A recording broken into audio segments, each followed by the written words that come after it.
Welcome back, MTG Joe here. Today we are going to be doing a deep dive into the best decks in Standard Best of 1 after the release of Tarkir Dragonstorm. For this particular video, because it's the first iteration that we've done some like day 1 deck list stuff from MTGO for Best of 3. My focus today is just going to be covering off stuff that's new. So if you have stock mono red, Omniscience combo, Boros Auras, the old blue-white control, mono black, oops, all removal spells, all those decks are still doing well in the format. You can use those decks. A lot of folks, as you can see, are still doing well with some of those stock decks. Pixie, same idea. But what I wanted to do is either look at, okay, this deck existed before, now it got some upgrades, or just kind of little tweaks along there. It's still pretty early. It's less than a week since the set released, so we're still accumulating data as well. But we've got about 10 or so decks that are newish in the sense of like new archetypes that kind of spawned out or new cards that got added. So we're going to cover that off today. We're getting the data from Untapped.gg, what you see on the screen, companion tool that runs alongside Arena's client, aggregates user win rates, gives us a whole bunch of cool stats. If you want to use Untapped, link is in the video description. You can track your win rates. I'll paste and timestamp all these deck lists as well. We're going to start with the popularity of deck, kind of where the distribution of decks are, what you're likely to encounter on the ladder. And then we'll look at the deck lists themselves, including community decks of folks who recently got into Mythic or have placed well into Mythic rank. We are almost at 17,000 subs on the channel. We are 54 away. So if you enjoy this type of metagame analysis, we do it for every type of format on Arena, Best of 1, Best of 3. Make sure to hit that subscribe button. Helps out the channel, costs you absolutely nothing. So starting off, we got Diamond and Mythic rank. We have the popularity of the day. So this is kind of the metagame distribution. Not necessarily the win rate, but the distribution. We have Azorius at 12%. This is going to be a mix of Azorius Omni combo as well as Azorius Control. We have Boros, which is typically the Auras deck, but there's a Goblins deck that's kind of popping up, as well as folks trying out like Convoke style strategies. Mono red, mono black, which is like the Demons deck. We have Izzet that's showing up, so there's the Quarry Cutter decks, which we're going to take a look at. Orzhov is like a Ketramose control deck. We have Rakdos, which is basically mono red fling, and then Jeskai, which is the Oculus decks. The Oculus decks have not performed well from the stats. Didn't see anything over 52% from Diamond and Mythic rank for the last week or so. We're going to look at 74,000 games of Magic played, April 8th through the 13th, so 5 days. Diamond and Mythic rank. Highest win rate deck is Izzet Prowess, 63%. So, Quarry Steel Cutter. This card is taking over Modern. It is seeing play in a number of formats. It is a very strong card. It cares about basically casting 2 spells on your turn, which activates the Flurry mechanic. So, by default, it's a 2-mana equipment that gives equipped creature +1/1, haste, and trample. You could equip it for 2, but if you cast 2 spells, you get to generate a token and then with Prowess, and then give it auto-equipped. So it lets you push out damage. This one, unlike the mono red deck that's like the mice package, is more prowessy themed. So you'll see Slickshot, you'll see Monastery Swift Spear, you'll see Storm Chaser's Talent, predominantly just for its token ability. And then you can also rebuy spells. You're going to see a lot of cantrips, so things like Sleight of Hand, Opt, just to refill your hand, Bolt Wave, Burst Lightning as cheap burn, Monstrous Rage, and then Shore Up as some protection, Stock Up as some card advantage. The Vengeful Possession's interesting. Like, you could steal some of your opponent's stuff, get rid of blockers. I would probably opt to just play another Stock Up, maybe even just another Slick Shot. I think these cards, you want all your cards to have effect, always. So think you're like against the Omniscience deck. They're not going to play creatures typically. If maybe the O3, this doesn't do much for you in that matchup, right? Like against Control, against some of the mono black all removal decks. They don't have like a huge amount of creatures. Stock Up refills you, gives you that effect. So that would be like my only kind of suggestion with the deck. But I was playing this in early access with Taigem as a different thing to try out, but it was pretty powerful. Like, you could just push out huge amounts of damage with it.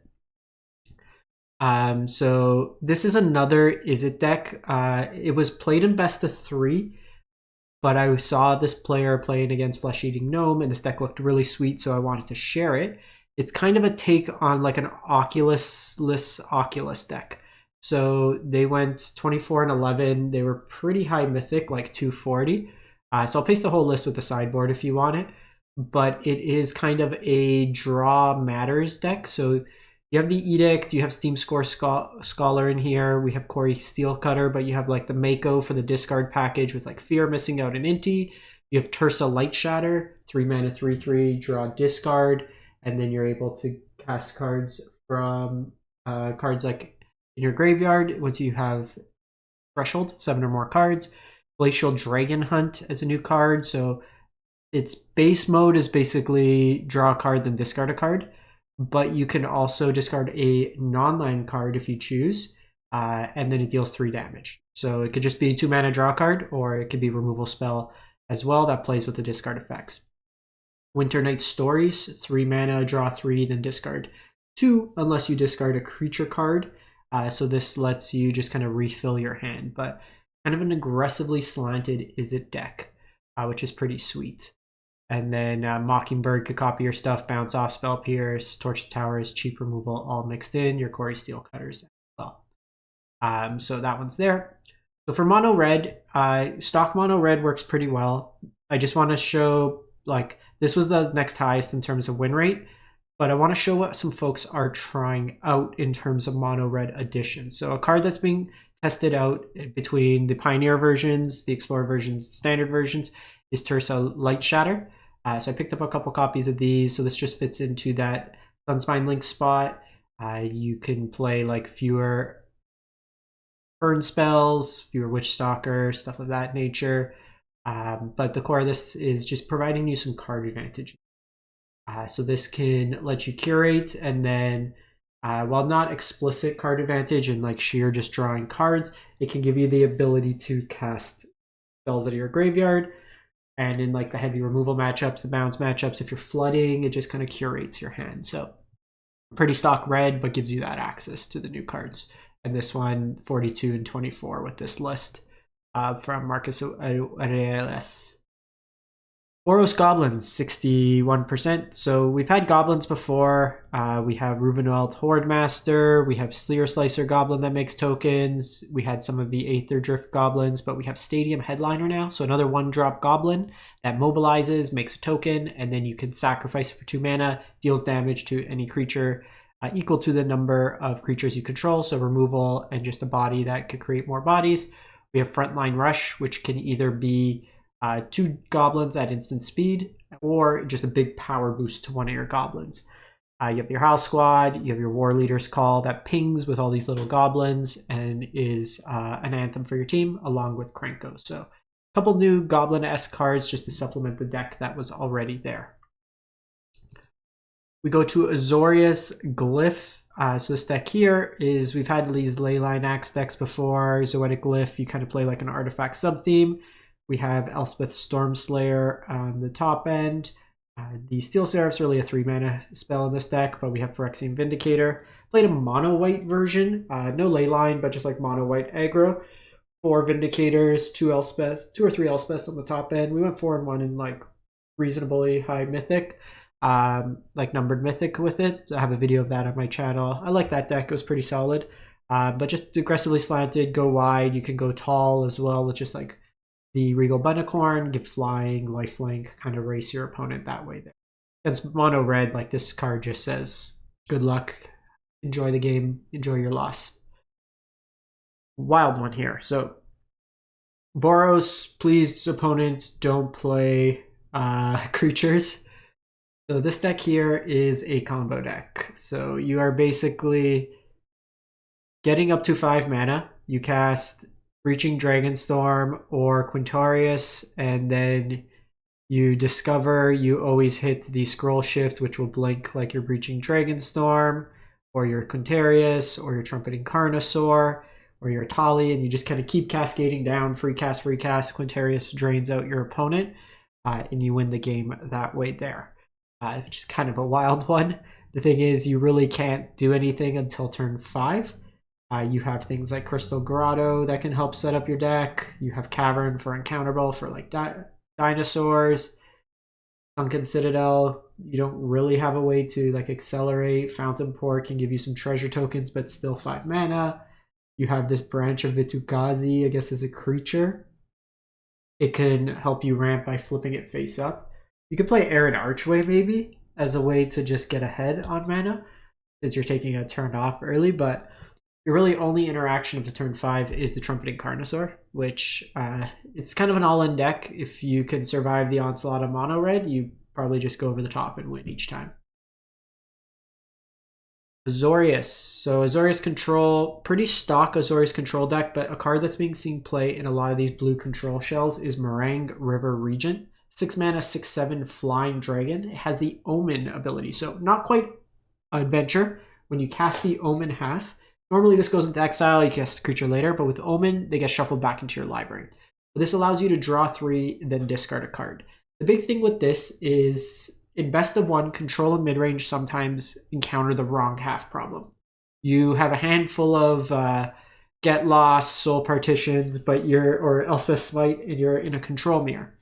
You don't want those. You want counters. Or, you know, you're against mono red and all you have in hand is Jaces and Conceal Flankers. You don't want those. So it kind of helps you fix that. And then the dragon side is just really powerful. Just bounce 2 things to opponent's hand and then you get a 6/7.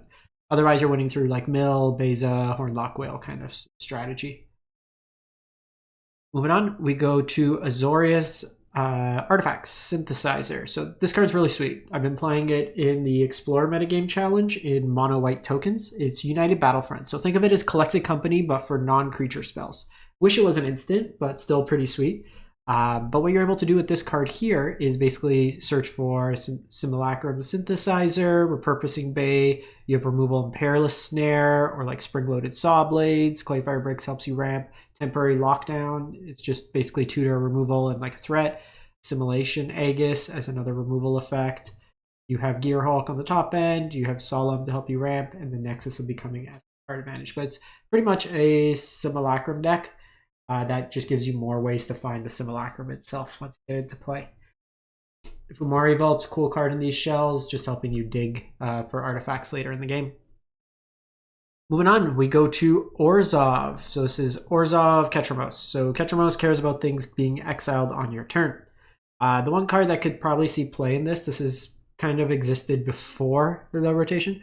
There's a new black removal spell. It's target opponent, it's 2 mana, target opponent exiles a creature they control and their graveyard. That's a flexible card because it could hit like Omniscience. It could exile multiple cards that turns on your Ketramose faster. But the core of this deck is like your removals, things like Anoint the Affliction, Parting Gust, Legion to Ashes, Lockdown counts as exile, the Deadly Cover-Up exiles stuff.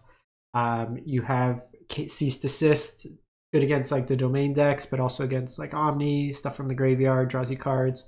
Soul Search is basically like a Thoughtseize that exiles. So a bunch of things to trigger Ketramose, get it online, and then you win with this god here.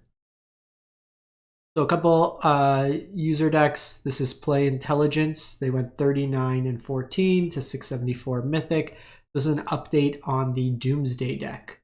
So think of it as kind of Dimir Dragons with a Doomsday combo in the back end. The Doomsday combo, for those unfamiliar, cast Doomsday Excruciator, both players exile about the bottom 6 cards, then you mill them out with Jace or the Risen Reef. We have 2 dragons in here. We have Scavenger Regent, 4 mana, 4/4 ward, discard a card, flying. But it's basically, think of it as like Meat Hook Dragon on the Omen side. So gives you a creature that can also be a sweeper. So it could be offense, defense kind of thing. We have the Meringue River Regent, like we mentioned. Stock up in here. We have Dispelling Exhale. So it's basically make disappear, but instead of sacking something, you beheld a dragon, either in play or from your hand, and it costs 4 for them to counter. Same with Caustic Exhale. It could be a 1 mana -3/3 if you reveal a dragon. This one's here has also got a Soul Guide Lantern in the main, just to give you some graveyard hate against like the Omni combo. Then we have an update on Mono Black. So again, like the stock, oops, kill everything. So this one's from Pillings. They went 21 and 16, so not like the highest win rate, like mid 90s, but just some stuff that folks are trying out. We see Caustic Exhale, we see the Regent, or see Revenant. As a vampire flying lifelink death touch, then you can exile it from your graveyard to put those counters on another permanent you control. Rock Curse Rakshasha, So it's 2-mana demon that curves nicely into Unholy Annex. It could also be a pseudo removal spell with the renew ability on the backside. So again, things people are trying out. This probably isn't going to be the final variant of it, but just some new cards being played in the deck. And then lastly, we have Selesnya Overlords, Beans, whatever you want to call it. So this is from Seadra Soulglazer, 6235 into Mythic numbers. And this deck here, like your Enchantment Beans deck, but the big thing here is you're seeing Elspeth Stormslayer in conjunction with Caretaker's Talent. I'm playing like a mono white version of this in the metagame challenge. 6-1 so far with the deck. It's been pretty strong. Elspeth's been pretty sweet along with that other unified Battlefront. But just Beans deck that's also just playing some Elspeth Planeswalkers. You ramp ahead with Overlord. The Overlord makes tokens of the lands which double up with Elspeth, so you just get like double ramp every time, and then just a bunch of powerful threats. Sweepers and Split Up, you have your Ride's End, Sunfall top end with Leyline Binding, which gets cost reduced from the Overlord. Full authority of the consoles in the main to deal with the mono red. That's it for the week. Let me know what you've been playing, what you've been liking, and we will catch you next time. Thanks for watching. Hope you enjoy. And like I said, if you haven't subbed, we are really close to 17,000 on the channel, so hit that button. Thanks. Have a good one.